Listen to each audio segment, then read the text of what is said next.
September 11, 2001 was primary day in New York City, and I was at my station in the Bronx when a call came in that a plane had hit the Trade Center.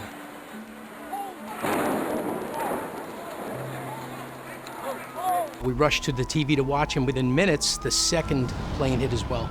We realized that life forever has changed.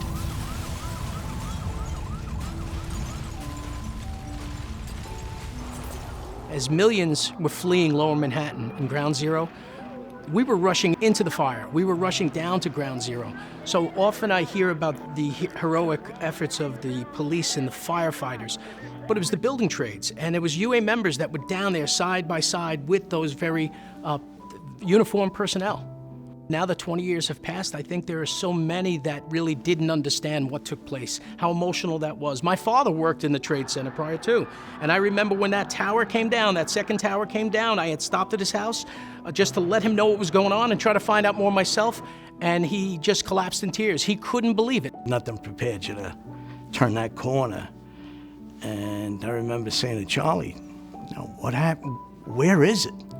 Because all it was this mound that looked about 10 stories, and it looked like it was alive. There was so many people crawling over it with buckets, digging with their hands, and there it was. That's all that was left. We lost our mother on 9/11. It's a very dark day. I remember working. I was actually working in New Jersey, and I remember somebody from the building said a plane just crashed into the Twin Towers. I'm like, really? So we went up to the roof and we were looking at it, and it was smoking.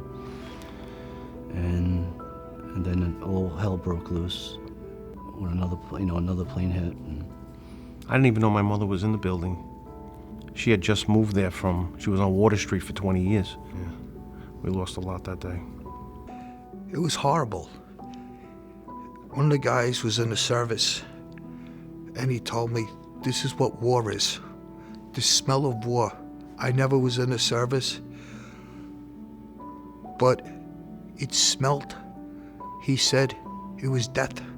Thinking we need some burning outfits, oxygen and acetylene, and there was none to be found. And I went into a building adjacent, I guess a little bit south of the site, and thought, well, go down to boiler room. We might find something down there. And sure enough, there was some tanks down there, and we were able to drag them up the stairs and take them out and use them, that day to burn some of the steel that was just laying. So they would give you a torch and give you enough lead, and then they would say, all right, go in this hole and see if you can find somebody.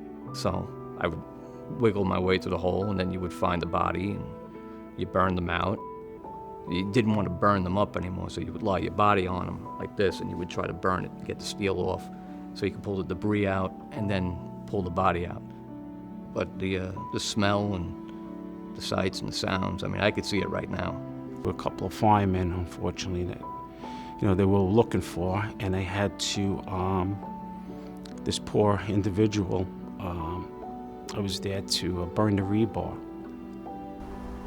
As they put the body in the body bag, everyone, the firemen, myself, had a hard head, and removing that and saying a quick prayer for that person, and then it was back into working.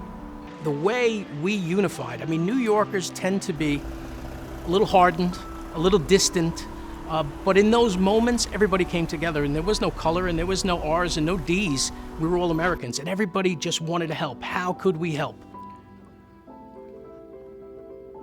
I'll tell you one thing. I'm proud of all the brothers in Local 1 that came down there, business agents, business managers, steam fitters, upstate local there, that how tight we became after that situation.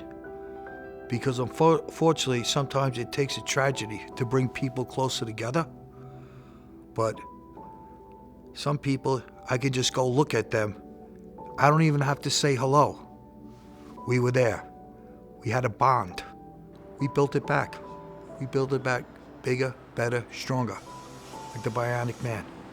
I mean, they tried knocking us down, and we kept on coming back, and we kept on building, and everyone was proud.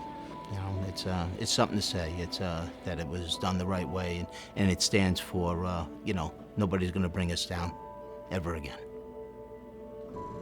On this 20th year when you go, if you could say something to your mom, Barbara, what would it be? We miss you.